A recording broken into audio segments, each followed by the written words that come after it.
Here. Okay. All Hey. right. Hi, how's everyone doing? Welcome.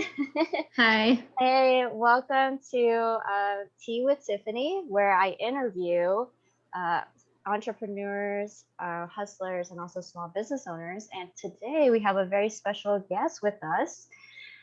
She is an independent female jeweler based in Atlanta, Georgia, and she has been making fine jewelry for over 5 years now. And she specializes in hand carved, one of a kind jewelry. So I'm super excited to be interviewing her. And her name's Cassidy, and she is the owner of Cassidy Jewelry. So welcome, Cassidy. Hey. Thank you so much, Tiffany. And Yes, thank you for thank that you. great introduction. Thank you. You're welcome. Thank you for being on here. And let's just go ahead and go right into the questions. So, my first question is how did you get started with jewelry? So how I got started with jewelry was really just like, well, if I want to go all the way back, I used to make tentacle jewelry out of clay, and I did that probably since I was like 12 years old. So it's been a while. It's been a little Wow. while. Yeah. And I did that for years and years, and I made mostly earrings and necklaces. But I went to conventions and sold jewelry that way, and I've always just liked jewelry, but I never really knew how to get into like fine jewelry. I used to Hmm. think everything was made on the computer, everything was done technologically. But then one day I was at a store and I saw a girl's booth set up and she had all the tools out and she made fine jewelry. And I was like, oh my God, people still make this stuff. I was like, that's so cool. And so I basically just emailed her and asked if she needed an apprentice and I started apprenticing. So that is basically how I got started. I just asked if I could apprentice and she said yes. Awesome. And so, where do you get your inspiration for your jewelry? Most all my inspiration either comes from nature or my travels to Japan. Um, Before COVID, we would travel to Japan about twice a year, and I really enjoyed their like dainty, elegant, but like simplistic style of jewelry. And so I really wanted to Yeah. emulate that because I feel like in America, it's gaudy or not. There's like no in between. Hmm. And if there is an in between, it's not done very well. It's very just like very cheapy, super thin jewelry. So I wanted to make something that kind of hindered on all of those things I saw in Japan, where yeah, it was simple but very elegant, but not like in your face all the time. So that's where I get most of my inspiration from. And then yeah, the second thing was nature. Pretty much anything I see outside, like I get inspired by it. So those are my two big things. Yeah, and you could definitely see that in your jewelry, and that's what I love about your jewelry.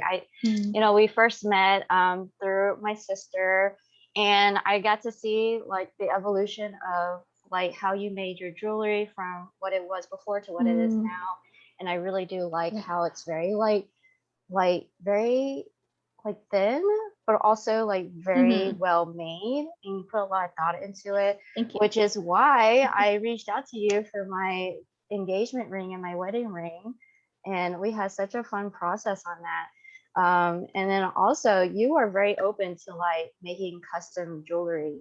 So if anybody like reaches Oh out to you yes. and has an idea, like you're like, yes, let's do it, right? Mm-hmm. Yeah, customs are pretty much the bread and butter of everything I do. Because I love making my own stuff, but I really love making stuff for people in particular. So it's really fun to work with other people. I've done a few collabs like in the past. Like I worked with Marcia, who is a really talented ceramist. She's Italian, but she lives in Brighton, UK. And I've worked with her. And so it's just really fun to work with someone and get kind of like their inspirations and ideas and then weave them into your own. Um, so working on customs is like what I like the most. It's really fun, and especially when you get to see it all in the end, and you give it to someone, and they're just like super happy. Like in your case, it's just very unique to every person, so it's never the same, which I really like doing. Yeah. And one thing I also want to say is like, I really love how cute your jewelry is. Thank you. It's Thank so you. I adorable. can make some very badass jewelry also if someone wants it. But I just tend to make the very more dainty cute stuff. But Yeah. I can do it all. Right. And you make jewelry for everybody, right? Yeah, I know everyone, well, not everyone, but a lot of people have always come to me and they ask, do you make men's jewelry? Do you make men's jewelry?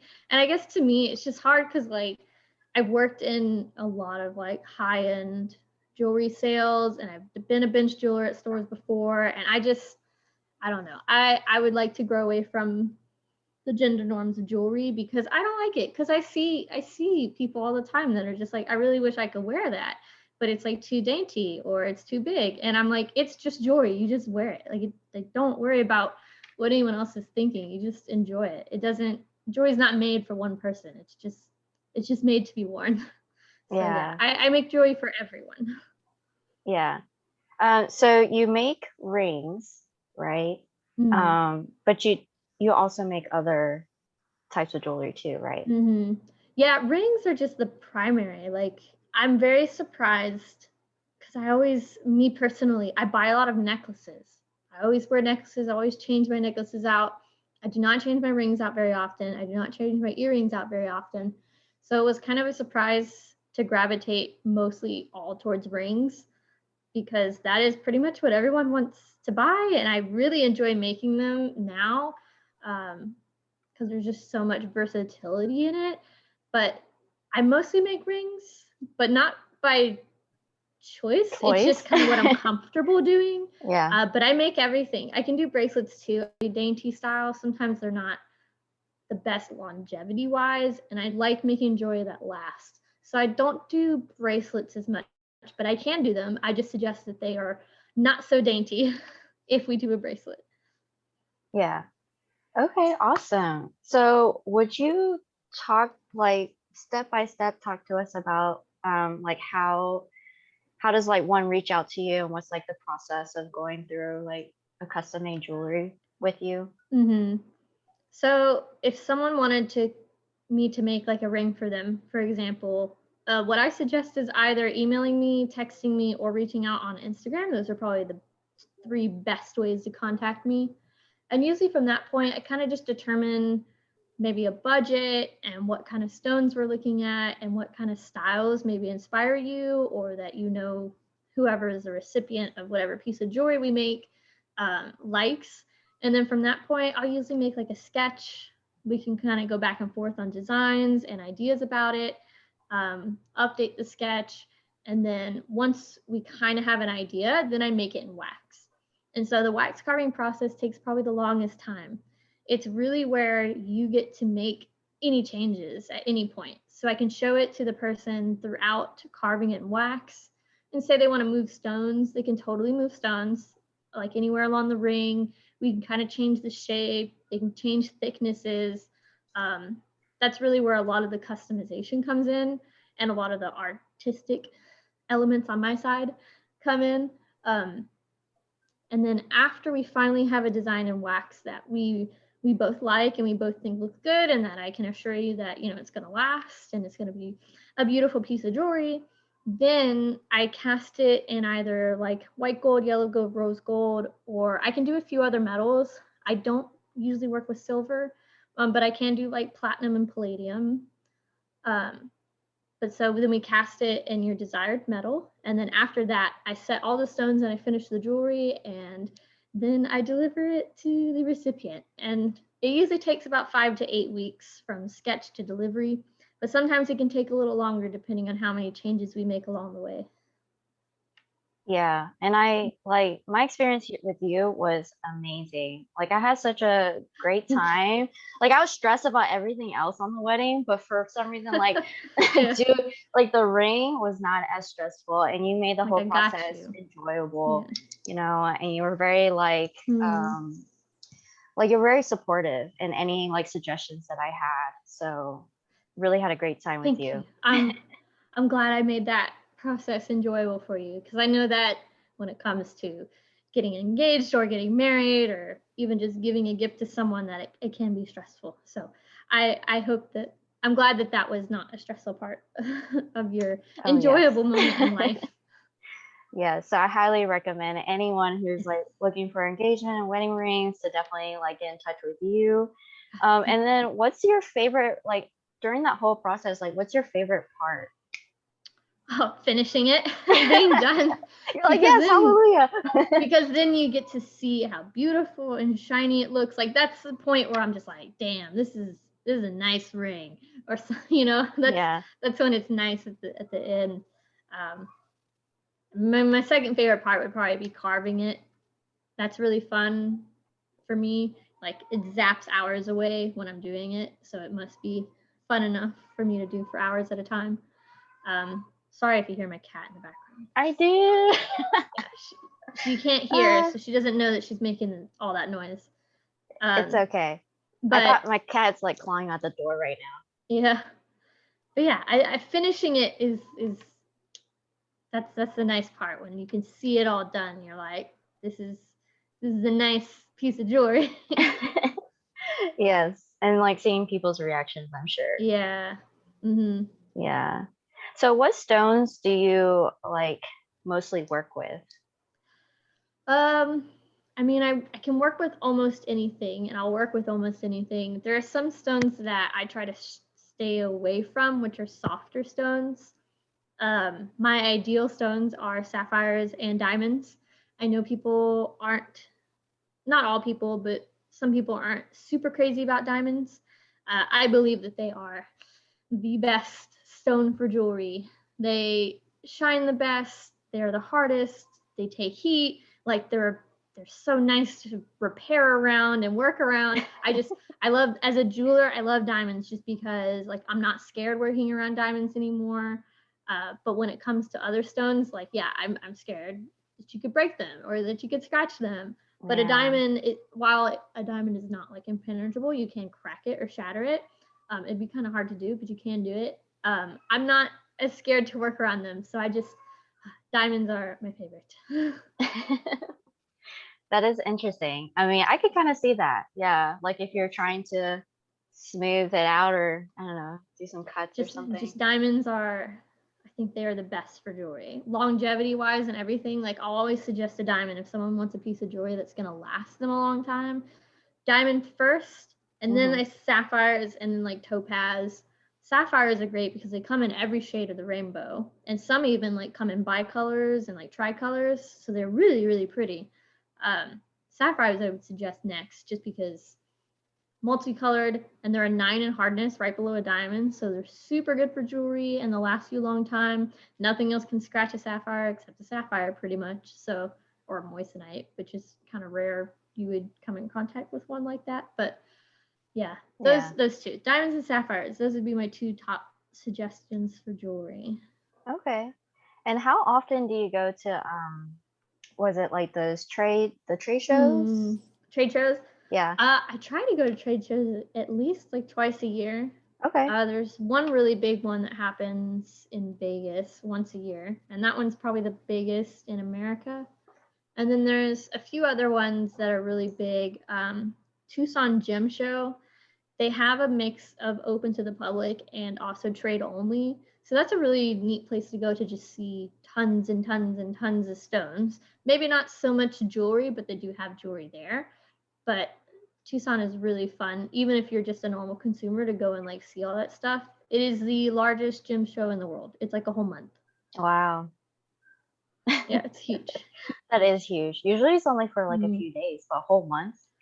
Yeah, because there's like 80 different, 70 or 80 different shows, I think, that are going on like that whole month. And it always Wow. happens like in February, January, February. Yeah. Mm-hmm. Okay.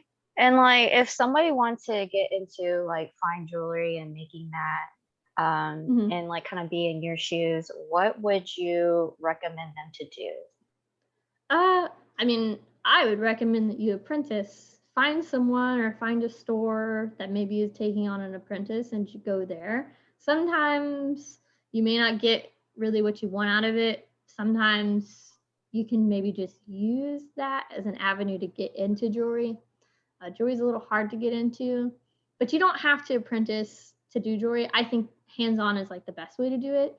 There are Yeah. some schools like New Approach School for Jewelers. I went there for a little bit. They have some good classes. And then you can also, there's a lot of resources online now. There's a lot of videos. It's not going to be like super fine, what I consider like high-end jewelry, but I mean, you all start somewhere. And then usually once you start and then you kind of get connected, it's a easier way to get into other things. And maybe then you can go to like a school like New Approach. But I mean, I say don't waste time, just start doing it now, just and have fun with it. Yeah. You know, but it's hard because it's not something that you can do today and make money tomorrow. It's something that you have to do today, tomorrow, the next day, the next month, the next year, and then maybe at some point you'll make money from it. But it's not a don't do it if that's your goal. I would say do it just because maybe you want to just have a fun hobby. Yeah. Are you taking anybody on as an apprentice? I have an apprentice right now. Yes, I have one. I did have two, but I have one just currently right now. Yes. Okay, awesome. All right, so now I'm actually going to ask you some questions. I posted on Facebook and Instagram. What do people want to ask you? Ooh, like as a jeweler or just me? As a jeweler. So interesting. Okay. Here we go. Okay, I've never done this before either. This is the first time. Okay. So this is a question from Nicole. She's asking, what do you think about the engagement ring trend moving away from diamonds? I mean, I don't think that's a bad thing. I know there's so many people in the industry that kind of look down on it, and I don't care. Like, to me, I'm here to make something for you. So it is, in the end, it is what the consumer wants and it's what they're happy with. Now, if they wanted something like an amber engagement ring, I might be like, hey, you know, longevity wise, like long-term wise, this may not be the best decision, but I'm never going to tell anyone no. I can give them options on like maybe their gemstone that they want. Like, hey, this is a really expensive gemstone that's really soft and might break, so you might need to replace it at some point. And as long as they're okay with that and they know how to take care of it and they know how to, you know, baby their jewelry, then maybe it's okay. But as far as navigating away from diamonds in particular, I think I'm fine with that. And I think you guys, when I say you guys, I mean like normal people outside the jewelry world. Yeah. I think you guys are seeing a marketing trend. But diamonds are not going anywhere. Yeah. I definitely, the diamond market is still very volatile and very high and very, especially now, very chaotic. Now, lab diamonds are definitely moving in super hard. Oh. So I don't know if you have a question about that. Yes. So it's a nice segue. I don't want to go into that yet. I would say I don't want to go into that yet because I know that's going to be a question. No, let's just go ahead and ask it. That's actually a question from Carlos. He wanted to know about your thoughts on lab-grown diamonds. It's a little tricky because I love diamonds. A lab-grown diamond is a diamond. It is chemically, molecularly, it's a diamond. So don't believe anyone who says it's a fake diamond or it's not real. A lab diamond is a diamond. It just comes from a lab, not from the earth. That's the difference. There are some things like how they're made that are different. Like there's CVD diamonds and there's HPHT diamonds, and those are two different diamonds that are made different ways. And there's pros and cons to each of them. But the general idea I have on lab versus natural is just as long as someone understands kind of what they're buying when they buy a lab made diamond, and they're educated on like the prices, kind of like that there's no investment value as far as lab diamonds go, and they're just wanting to buy jewelry to have jewelry, I think it's okay. Because I see a lot of jewelers now, like they don't know how to sell a lab diamond because yes, unfortunately, once you buy that lab diamond, there's kind of no resale, there's no market value to them afterwards, not to jewelers. You could definitely resell them yourself, but it's kind of that thing of you're buying this because you want something that's going to last you a long time, that's beautiful, but you're not buying this to sell this 6 years down the line and make your money back. Like there just needs to be a clarity as far as what you're buying and what it could mean for you in the long term, because most people are totally okay with that, and they just want something beautiful that's going to last them forever. They can pass down to people. They just need to know that diamonds are not an investment. Don't look at diamonds as an investment. We are not, jewelers should not be offering financial advice in those regards. Yeah. So I like lab diamonds. I think they're fun. They offer lower price alternatives with a beautiful outcome. I'm totally okay with them. Okay. Awesome. So okay, this is a question from Kelly. What do you think is the best stone to get right now? Best in what regard? Like that looks nice. That looks nice. Will hold money. It's hard. It's a hard question because it could be a bunch of different things. Yeah. There's a tourmaline called Paraíba tourmaline. It comes from Paraíba in Brazil.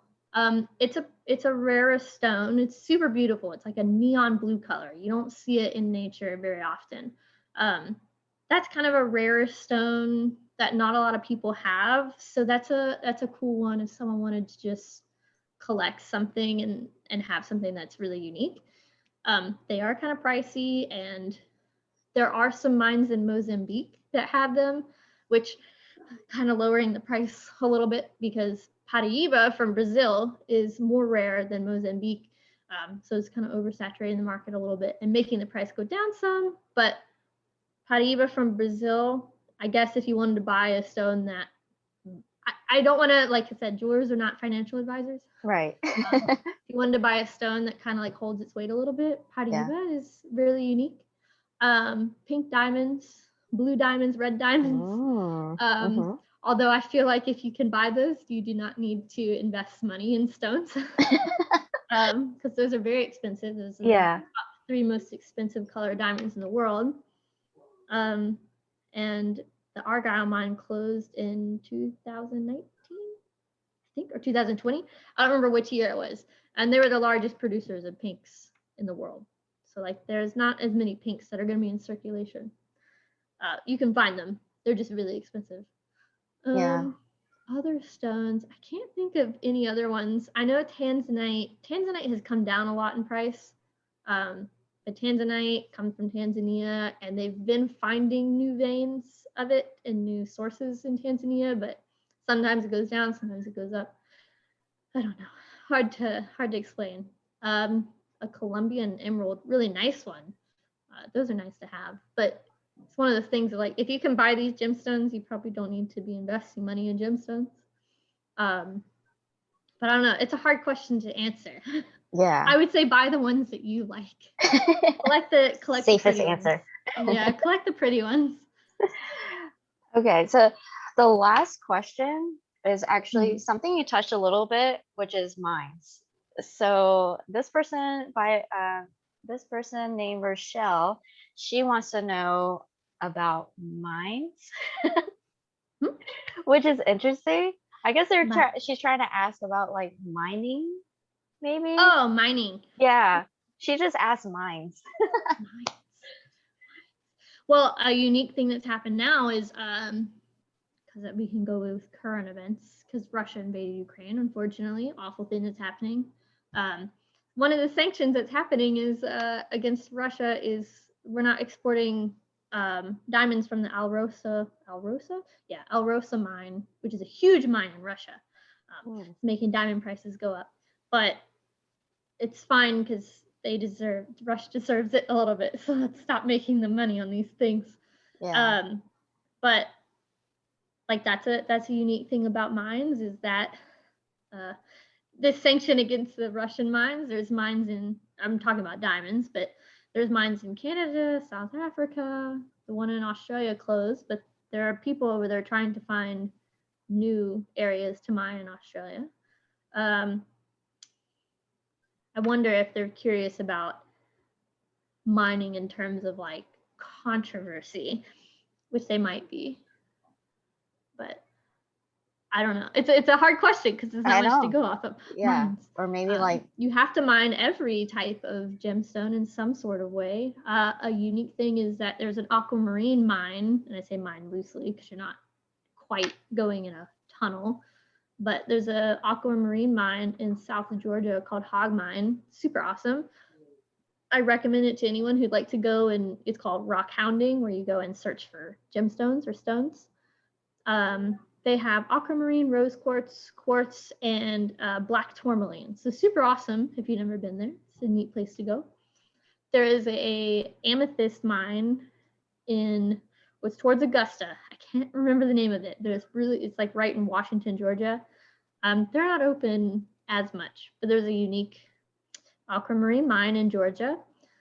There is a ruby mine in South Carolina, North Carolina. It's Franklin, I want to say North Carolina, but I know they intersect right above Georgia, so I don't remember if it's north or south. There's some ruby mines up there that are really cool to go to. I think there's Goshenite in also North Carolina, only comes from that one place. There is a diamond mine in Georgia. I think it's in Arkansas. Oh, I don't remember. But there's one in Georgia. You can go and you can look for diamonds there. Really cool. I like mining. I've gone and done it before. It's fun. I suggest it. But yeah, mining. Yeah, mining. All right.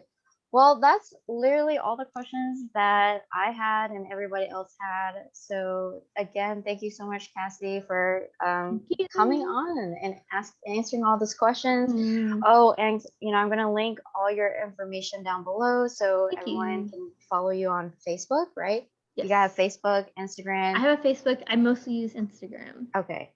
And then YouTube. Your website. Yes. Any other channels I should link? I think that's it. Okay.